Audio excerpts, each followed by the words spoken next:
Israel bắt đầu các cuộc tấn công trả đũa vào Iran sau loạt tên lửa nhắm vào người Israel. Trong cuộc tấn công lớn nhất của Israel vào Iran trong lịch sử, Jerusalem đã phát động một làn sóng không kích trả đũa vào Iran vào thứ Sáu sau khi Cộng hòa Hồi giáo này bắn một loạt tên lửa về phía người Israel vào đầu tháng này. Kênh tin tức địa phương của Israel Channel 12 đưa tin rằng trong một cuộc tấn công trực tiếp vào Iran, Israel đã điều 140 máy bay của không quân lên bầu trời để tấn công các cơ sở quân sự có chứa tên lửa xuất khẩu, máy bay không người lái, máy phát tên lửa đạn đạo và hệ thống phòng không của Iran. Kênh tin tức địa phương này còn đưa tin rằng trụ sở của lực lượng vệ binh cách mạng Iran tại Tehran đã bị tấn công. Mặc dù Fox News chưa thể xác minh độc lập thông tin này, Reuters cho biết, tiếng nổ đầu tiên được nghe thấy gần thủ đô Tehran của Iran và Kara gần đó, trích dẫn nguồn tin từ phương tiện truyền thông địa phương. Để đáp trả nhiều tháng liên tục bị chính quyền Iran tấn công vào nhà nước Israel, hiện tại, lực lượng phòng vệ Israel đang tiến hành các cuộc tấn công chính xác vào các mục tiêu quân sự ở Iran.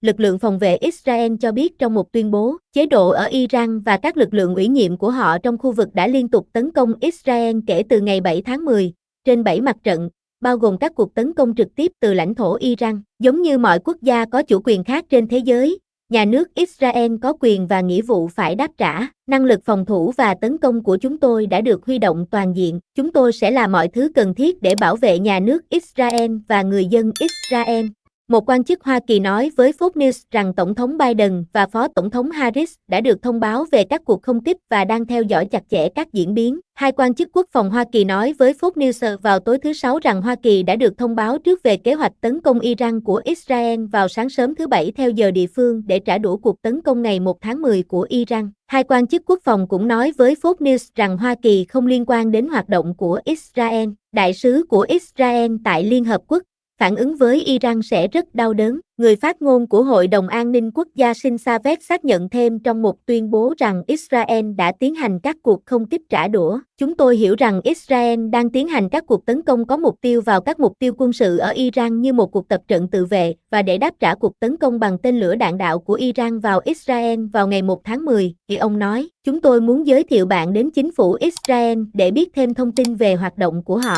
Một nguồn tin quen thuộc với các sự kiện nói với Fox News rằng các cuộc tấn công có mục tiêu của Israel vẫn đang diễn ra và các báo cáo xác nhận các căn cứ quân sự ở Syria cũng bị tấn công trong các cuộc tấn công. Truyền thông Iran đưa tin rằng các căn cứ quân sự gần Tehran đã bị tấn công và theo hãng thông tấn Tasnim, hãng đã bị Hoa Kỳ trừng phạt vì có quan hệ với lực lượng vệ binh cách mạng Hồi giáo, cho biết không có vụ cháy hoặc vụ nổ nào được báo cáo tại nhà máy lọc dầu Tehran. Tờ Times of Israel đưa tin, hãng thông tấn Iran tiếp tục đưa tin rằng tình hình ở thủ đô vẫn bình thường, bao gồm cả tại các sân bay Imam Khomeini, Ra và Mehrabad. Không có báo cáo nào về hỏa hoạn hoặc nổ tại một nhà máy lọc dầu ở Tehran, hãng thông tấn Tasnim đưa tin, ám chỉ đến một nhà máy lọc dầu quan trọng ở phía nam thủ đô. Đại sứ của Israel tại Liên Hợp Quốc phản ứng với Iran sẽ rất đau đớn. Hành động quân sự của Israel diễn ra sau khi Bộ trưởng Quốc phòng Yoav Gallant tuyên bố sẽ có phản ứng chính xác và chết người đối với hơn 180 tên lửa mà Iran nhắm vào Israel vào ngày 1 tháng 10.